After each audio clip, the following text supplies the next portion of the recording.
You wanted scale? You wanted madness? Congratulations, you've entered the biggest organized mess in World War III. Today, I'm going to tell you about the largest team format that exists in the game, the legendary Red vs. Blue map. I'll give you a quick overview of the map, walk you through the team battles on all 6 fronts, and explain the development strategy so you know what you're signing up for if you ever take part in this event. Let's briefly go over the setup and preparation phase before diving into the real action. As the name suggests, this map splits players into 2 teams of 35 each. It features many nations you won't find on other maps. Most of them are large countries that have been divided into multiple regions. There are 17 countries with 7 cities, 36 with 6, and another 17 with 5 cities. So even if you get a random nation, you're very likely to end up with a solid economy to work with. Feast your eyes on this. 1 hour after I joined the map, there were 46 players already on board. Then came the registration avalanche in the Bloodglory Discord group, which organized the event. Everyone started inviting their friends. By the end of the day, the map was nearly full. It's always great to see how active and responsive our community is. I'll leave a link to their Discord group in the video description. Also, if you want to support the organizers, you can use their code when checking out in the premium shop. And hit subscribe button, or my commandos will find you. I picked Norway. At first, I wanted to play for the red team because I thought it would be fun to fight in Africa and defend against naval invasions. Naturally, no such invasions happened, or could happen. I'm honestly glad I got metaphorically smacked in the head with a shovel and woke up in the rear lines of the blue team.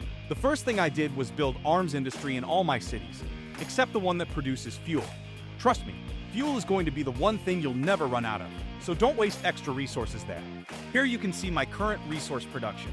And honestly, it could have been much worse. If you've played maps like Nuclear Winter or Rising Tides, you know what I mean.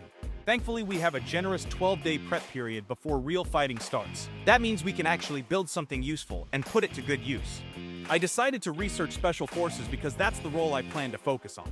However, I had a wildly inaccurate idea of how to use them in this kind of large-scale format. I wanted to be a behind-the-lines raider and hunt aircraft, but all they expected from me was recon. Later, you'll see how I tried to combine both roles. Later that same day, everyone started gobbling up the AI nations. Of course, this triggered a whole series of border clashes between red and blue. That's because on this map, your troops don't stop marching just because someone else on the other team grabs a province on your route. They just keep moving and declare war. These little conflicts kept popping up, but the organizers did a pretty solid job mediating. There were some overachievers who managed to provoke 3 different wars, and yes, I was one of them.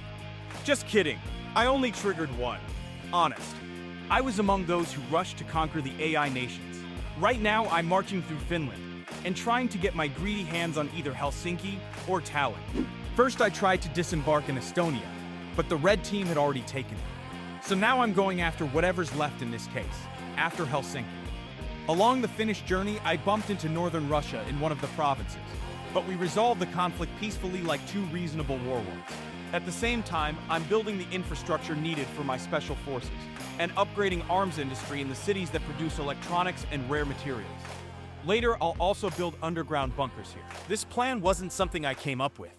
I just borrowed one of the ready-made blueprints provided by the absolute legends who organized the Discord server for Blue Team. As you can see, the plan was detailed enough to make my inner spreadsheet enjoyer nod in approval. Out of pure curiosity, I started peeking at what everyone else was doing. Romania was setting up air bases and industry for his future air force, which you'll see in the overview of the European front. Turkey had already built his factories and started working on a lab for elite submarines in Istanbul. Italy was going full mobile anti-air mode in every city to support an artillery-focused strategy. This looks very, very solid. Spain was cranking out motorized infantry to grab land quickly, also aiming for elite subs down the line. And what about our glorious opponents? I tried to figure out their moves, but recon intel on day 2 wasn't particularly enlightening. In a few places I spotted level 2 air bases and army bases. Obviously, they're doing what we're doing. Anti-air units, various types of air forces, and artillery. The only standout was Algeria, already working on a level 3 naval base. Someone's feeling ambitious. Feeling ambitious myself, I decided to skip straight to day 7. With my economy running at full throttle, I had already started mobilizing special forces and commandos. On top of that, I began constructing deployable gear for my elite loitering munition. The idea was to evolve from a pure recon role to something a bit more explodey. By now, I was already researching level 4 Special Forces and level 2 ELMs. To give you a better look at our glorious mobilization efforts, I highlighted all deployed units on the map. Our team already has railguns, mobile artillery, helicopters, and a healthy stack of AA units. Mostly mobile anti-air, of course. We also had commandos, fighters, and UAVs. We were ready to shine or detonate, whichever came first. I switched to morale filter view to help distinguish my blue neighbors, and started going through some of their builds. Poland was cooking up railguns and special forces. Germany was working on MLRS, which really gave me hope for our shared future. Austria was building a level 5 airbase for stealth fighters, just like 3 other players on our side. My Swedish neighbor built a mighty elite submarine and hopefully plans to shield me with it. France was going full drone and warhead mode, gearing up for some Wunderwaffe action across all fronts. Italy had already deployed 2 mobile AA waves and was working on mobile artillery. I really liked that combo. It's a great way to level up beefy units. Right now you can see Serbia doing a flyover. Eventually, organizers prohibited flyovers because they were mostly just annoying. Greece, meanwhile, is preparing a late-game build for day 20. Saudi Arabia had what I'd call a tactical strategic decoy build. Tons of level 1 units to confuse everyone, especially allies. I'm pretty sure our enemies won't know what to expect and what to prepare for. India had fielded a monstrous gunship squadron of 12 birds, and was already mobilizing elite attack helicopters. In the upcoming battle, he will definitely wipe out dozens of units. Easily one of the best builds on our team. By day 10, I began repositioning my units into place. I'd have 10 recon teams, each made of 1 commando and 1 special forces unit. My zones of responsibility were the Middle East and Europe, with 4 battalions each, plus 2 more stationed in Africa. I decided to delay upgrading my commandos to level 3, since that would have pushed me into a budget deficit and made further mobilization tricky.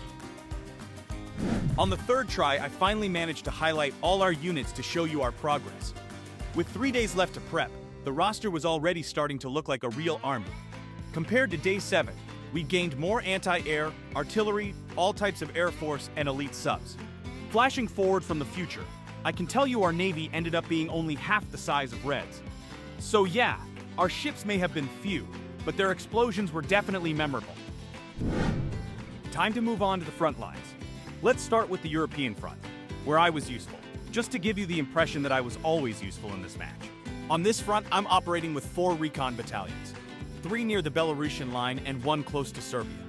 We already know Serbia has special forces, so I need to make sure his homeland is empty before he tries something sneaky.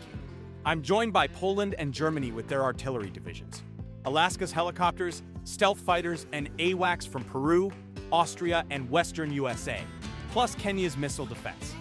Sweden is doing the land grabbing. This isn't the full cast, others will join the chaos later. Greece, Romania, Austria, and myself are slowly starting the invasion of Serbia and Hungary. Only 1 ground signature is visible there. Since there aren't more, it shouldn't be a big issue. Meanwhile, my special forces are heading toward the coast in Finland. I haven't figured out exactly what I'm doing yet, but I could use my elite loitering munition against ships, or leap across the Gulf and be a nuisance at enemy airfields. The Belarusian front is packed with ground signatures. This is definitely artillery, and my job is to unmask it so my allies know exactly what to target. Thanks to my enormous vision radius, I'll also be spotting enemy air targets that might threaten our artillery. Also, I decided to extend my greedy little hands toward Hungary, since I'm running low on money for mobilization. I might need to build more deployable gears. Right now, you can see Belarusian National Guard either trying to grab our provinces or parking themselves in ways that block my recon movements. I spotted a radar belonging to Mozambique, though we don't have a way to deal with it just yet. Soon after, a Cuban AA division popped up. 300 HP is no joke, especially if all enemy units are built like that. This will be a food for our artillery. Germany's tank officer Wellington is ready to deliver a powerful boot to an undefended target. Meanwhile, Romanian helicopters are hovering uselessly over Count Dracula's castle. Not all of our teammates showed up on time. The German made his poke and is now on cooldown, so we managed to land the first hit for free. That's the kind of optimism I like to see. My raiders discovered more AA divisions belonging to southern Russia, along with fighters from western Russia. Right now, I'm just waiting for the artillery to clear the path. Battles like this are won by artillery commanders, not brave helicopter pilots. Meanwhile, a Belarusian National Guard is marching toward Kyiv, which leaves me no choice but to perform the ancient resurrection ritual of Count Dracula, hoping he rises and sends his helicopters to deal with that infantry. The AA train has started rolling toward Poland, and soon we spot the Belarusian Artillery Division. 9 MLRS launchers. That's the target we've been waiting for. It only has 162 health points, and with such a composition, it'll start losing units very, very fast. The key is to strike first and run away even faster. I got distracted and took a hit from Belarus's railgun division. That's what I get for letting my guard down. Serbia's commandos finally reached the front line and revealed my location. I lost one soldier, but my minions are still combat ready and hungry for revenge. Although maybe it's a little early for revenge, because right now I'm fleeing in terror under the safety of our anti-air units. Luckily, the enemy only has fixed wings, which are easy prey for anti-air if he slips up. While the enemy is focused on the Belarusian front, I'll pull a sneaky move, jump across the Gulf and go hunting at the Pskov airfield. After recovering from the hit, I decided to annoy the enemy by poking his AWACS with my commandos while they're idle. If he falls asleep at the keyboard, maybe I'll even destroy it. However, he didn't fall asleep. He actually flew straight into our air defense radius and basically committed fighter suicide. Poland's AA division, and more importantly, my mighty commandos, landed a hit and took down 2 of his planes. Now I'm running full speed because Serbia woke up again and clicked the move button. Also, my help isn't needed at the moment because the French drones have arrived to a round of applause. Germany is doing his part, targeting Belarusian railguns with precision. Here's what we're dealing with. The 4th Belarusian division is almost gone. However, a freshly assembled division of 10 units is marching in from the rear. On top of that, there's a whole buffet of AA units scattered around the front line. Most likely, the enemy wanted to use them as decoys for our artillery, but we are not so easy to deceive. Poland launched his attack, and I thought he had taken out the enemy commando. But nope, my false sense of security was shattered. As you may have guessed, the drones weren't hovering around for fun. 5 of them were circling a bunch of ground signatures. One blink later, all of them vanished, leaving us in total darkness. Maybe they were destroyed by stealth fighters, or maybe something revealed them for targeting. That means I'm useful again. Time to go back to my scouting duties. As a true scout, I plotted my route by the stars, mostly by the brightest one, me, and began closing in since Germany was almost ready to fire. Serbia's commando floored it, lost control of his bike, and might end up somewhere near the English Channel, unless we stop him ourselves. Luckily, Officer Wellington blasted this rebel off the road, and now it's my own commando's turn to light up new targets. That next target turned out to be Belarusian railguns. Germany struck again and went into cool down. Belarus still has 1.5 artillery divisions left, so we're not out of fireworks just yet. Cuba's division keeps pulling weird stunts, advancing, retreating, like he is trying to catch my scouts with a global butterfly net. Belarus split his MLRS and railguns due to different attack ranges. Not that it matters, his railguns can't hit anything at the moment anyway. Meanwhile, Cameroon declared in the news that we're ready to accept the red team's surrender. What's actually going on the map? I have no idea. Poland launched an attack on someone and got hit back. Still, it wasn't catastrophic, just a slap from 2 lonely MLRS. Judging by the fact that the split artillery vanished from my vision, let's just assume Poland deleted it from existence. Now the enemy is in full retreat. Cuba and South Russia are heading, guess where? To the airfield. Naturally, my devious brain fired up and I sent one of my scouts that way. Meanwhile, my other minion is sneaking through Estonia and preparing to sow chaos near the airfield. Do you see that too? Oh my god! Romanian Batman heard our prayers, rose from his crypt, and is now soaring toward Warsaw on vampire wings. Why is he doing this? Maybe he has a plan? Of course he does. In voice chat, we thought he was going full suicide run, but we forgot. Dracula only fears sunlight, and it's 11 p.m. right now. Turns out Romania declared war only on Belarus and destroyed the railguns without taking any serious damage. Well played. Overall, surrounding the enemy artillery with Cuban and Russian anti-air didn't help them much. My artillery buddies just kept sniping targets thanks to excellent recon support. I must say, I'm impressed by how well our recon artillery combo is working. I rate my allies' performance very highly.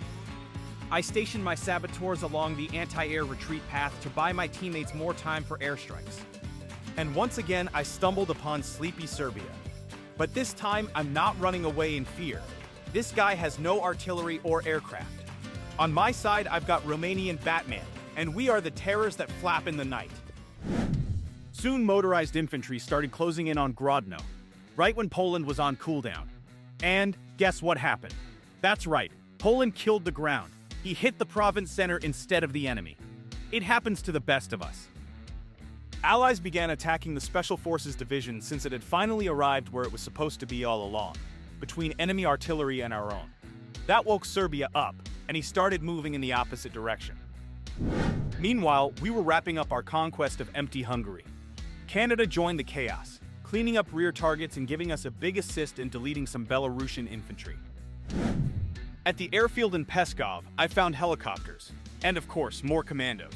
But I had to wait an entire hour before I could launch my elite loitering munition. I'll come back for them later. My plan worked perfectly. Kiba began landing to escape, and I nibbled at him with my glorious anti-air.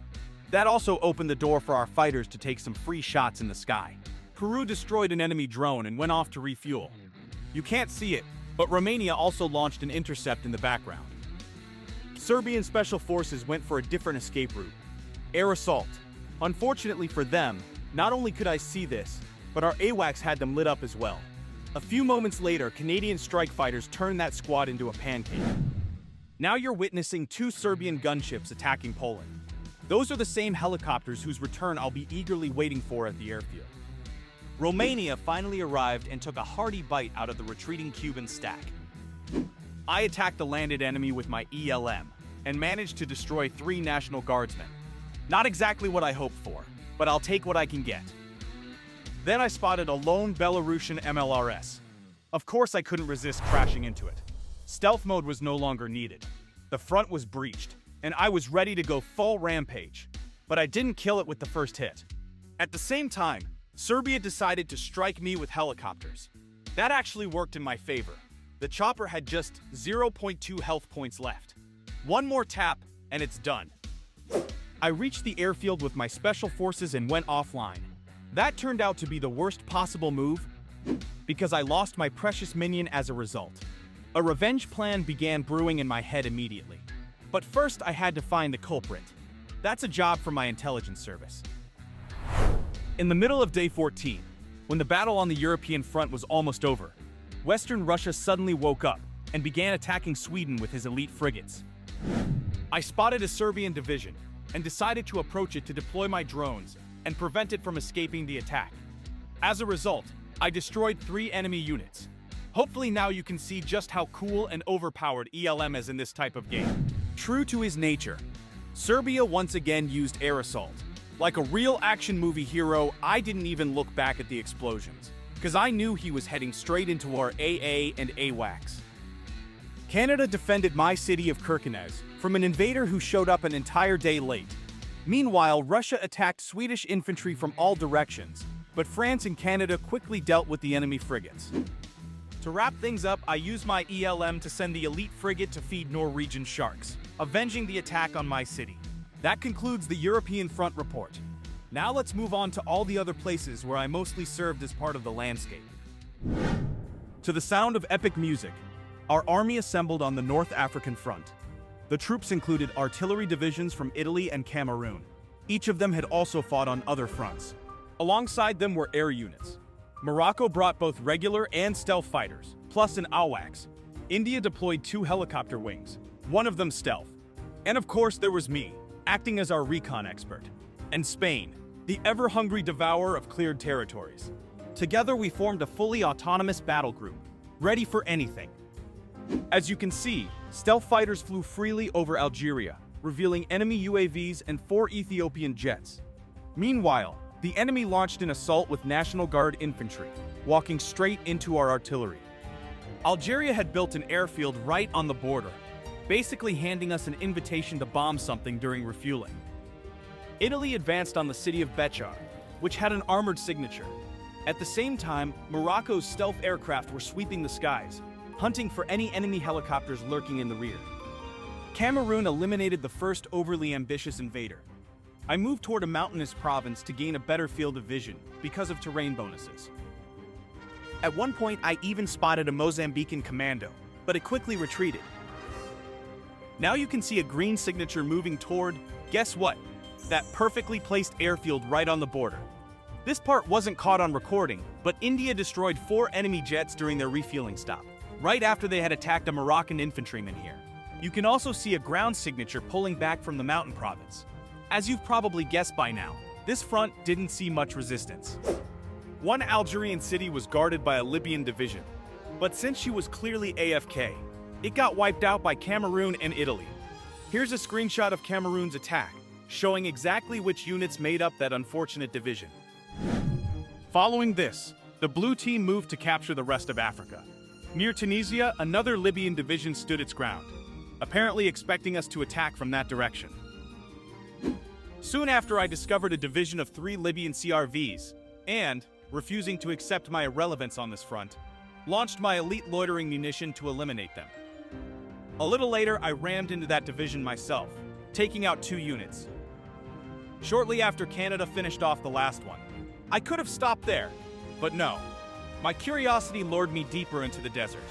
Then I went offline, and when I returned, I discovered that my poor minions had charged straight into a Libyan mechanized division and were annihilated. And on that not-so-cheerful note, let's head south to Central Africa. The Nigerian units were napping in his cities, while Cameroon rolled up with 2 railguns to the front line. However, the main artillery star here was South Africa. And yes, you're looking at his officer right now.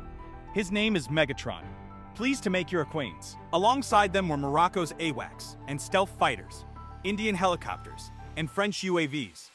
Chad and I handled recon duties. A Brazilian fighter jet attacked our transport convoy, only to be punished by railguns. The enemy fielded a massive number of ground signatures. India coordinated with our artillery to hit relatively undefended targets, while our railgun-based artillery divisions wiped out enemy artillery and anti-air units one after another. Naturally, the enemy fired back, helped by Angola's mobile artillery, which gave them a range advantage. Moroccan fighters scouted the skies for targets. At one point, we even glimpsed Brazil's elite attack aircraft.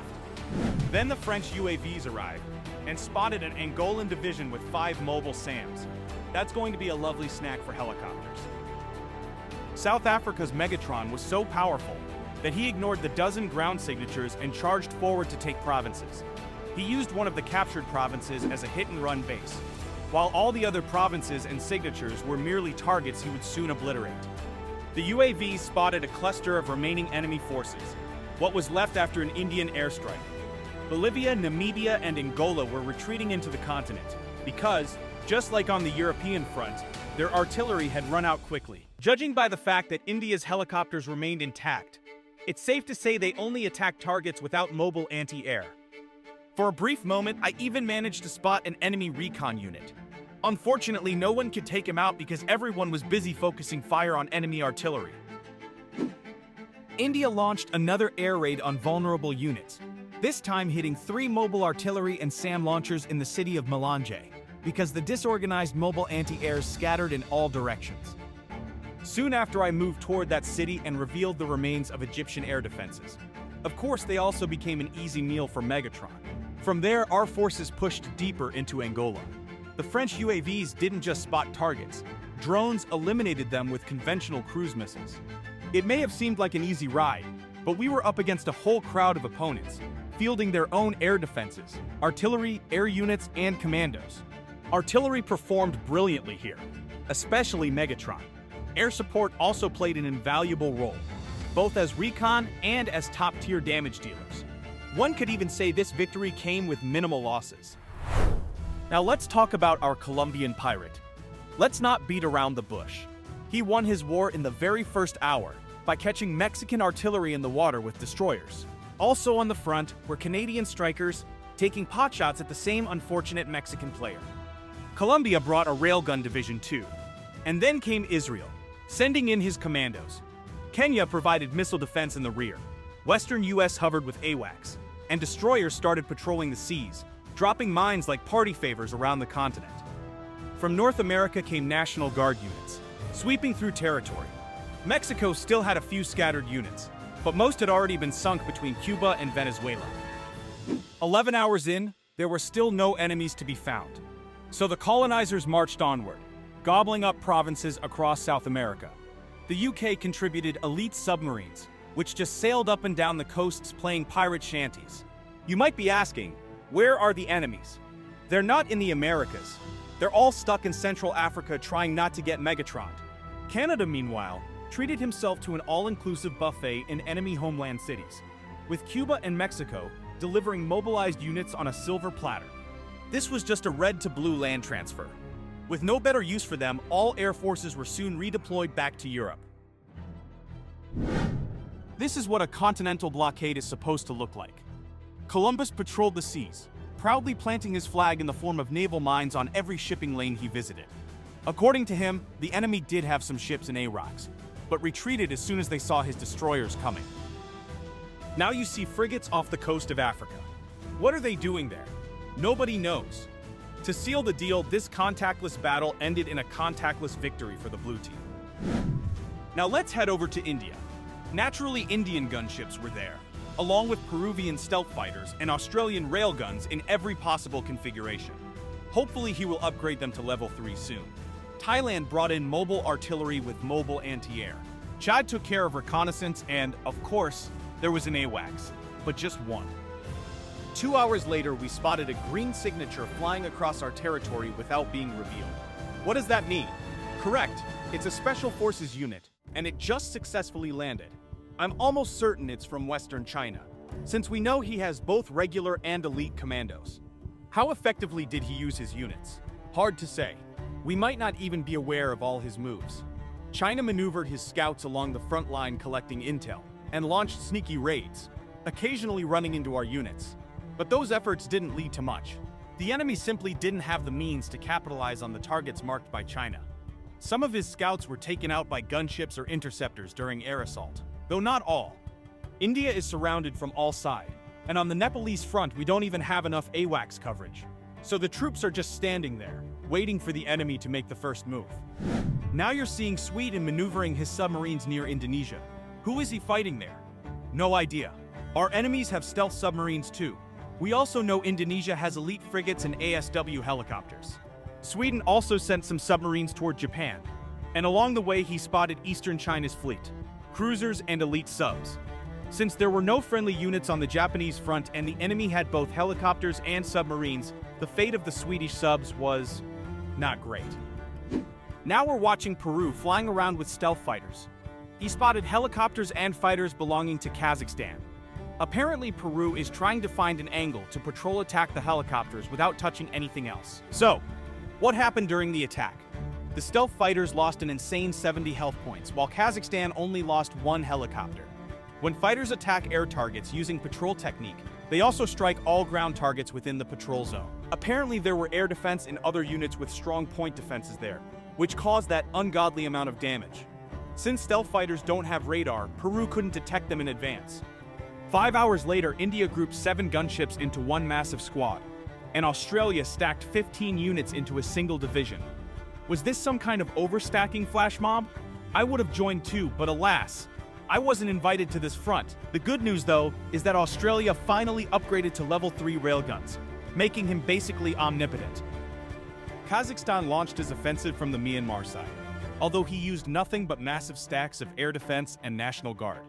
Those units may be tanky, but they can't deal any range damage. And at their current speed, capturing a province might take a century. As for Nepal, Western China pushed in and managed to capture 1 province. However, that small group of units was later wiped out. Meanwhile, Central Russia deployed UAV for scouting, which promptly triggered enemy helicopter attacks on Australia. On day 13, Vietnam was attacking Thailand with a stack of MLRS led by an infantry officer. Myanmar provided cover with mobile anti-air and armored fighting vehicles, while Mongolia buzzed around with helicopters.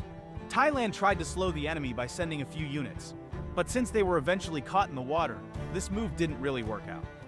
The city of Jammu was briefly taken by a massive AA division from central Russia. However, since it soon flipped back to the blue team, we can safely assume that division got deleted. The nearest enemy unit is a radar division from Pakistan.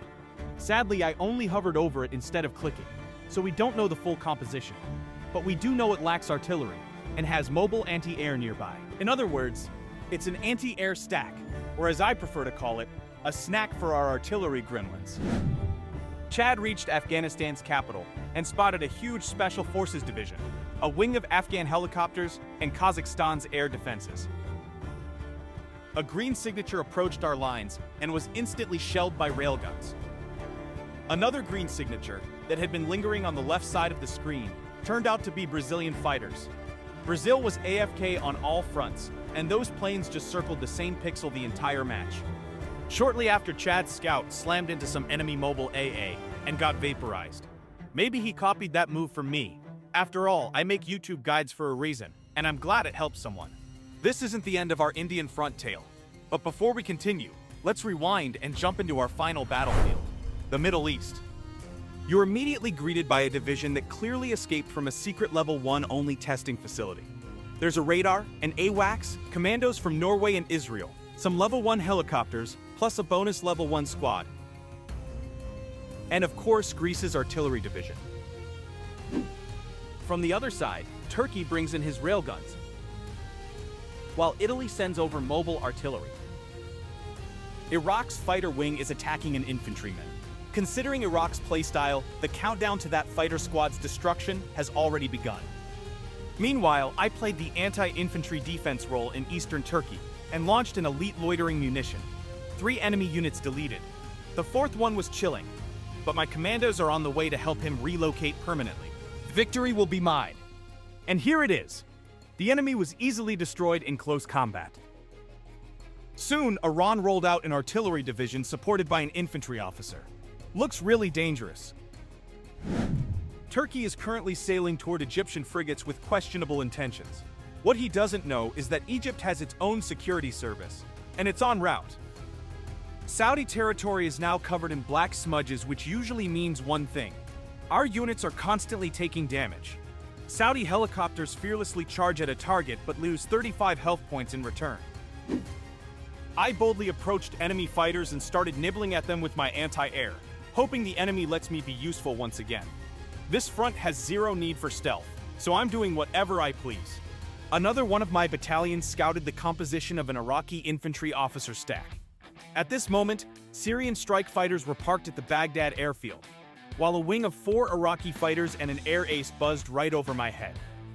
Eventually, Iraq got tired of being poked by my commandos and went to refuel, so I headed straight for the airfield to hunt for fresh victims. Cue the flashbacks from Europe. I got a notification saying I eliminated a National Guard infantry. Yep, I finally got tired of waiting and began deleting everything in sight in Syria. Iraq lost his patience too, and sent his air ace to attack Allied fighters. 21 minutes later, when I checked in on that stack again, only the officer was left. I couldn't believe my eyes and even opened the newspaper to investigate. Turns out, his wing attacked US or Peruvian interceptors and then flew straight into enemy AA fire. Not Iraq's finest hour. Alaska launched a direct strike to destroy Mozambique's radar. And unbelievably, he pulled it off. I tried to follow up with ELM and almost nailed the timing. Unfortunately, I missed a key detail and my drone kamikazed into Iraqi fighters that had just attacked Alaska's helicopters. Just 30 seconds later, and I could have hit 3 groups of grounded aircraft. What a tragedy. But I'll be back for another shot. The air ace didn't know when to quit, so he launched one last attack against Alaska's helicopter squad and got absolutely obliterated. Another Iraqi fighter wing swooped in for a strike on helicopters. Apparently, he decided air power should be self-destroyed as quickly as possible. Why else build it, right? Syria also sent in his strike fighters to patrol over our special forces, which accomplished exactly nothing. My scouts finally remembered their job and discovered a division of 4 mobile SAM launchers. That's going to be a nice snack for our helicopters and artillery. Meanwhile, my motorbike commando ran over a pedestrian in a Syrian city, one I had previously bombed with a drone. multitasking at its finest. Syrian and Algerian ships are now shelling our forces on the Sinai Peninsula. At the same time, Turkey, having lost a fight against elite enemy submarines, is retreating home. This would be a great time to have some ASW helicopters, if only we had them. Thankfully, a few hours later, Turkey regained some courage and sailed back into the fight. Spain is cruising along Tunisia's coast, possibly planning to sandwich the enemy from the opposite side.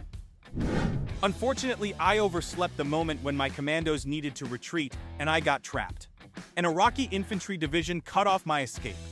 Realizing I couldn't avoid justice, I went for broke and charged the fighters in Baghdad. Hopefully that sacrifice pays off. I'll show you the results soon.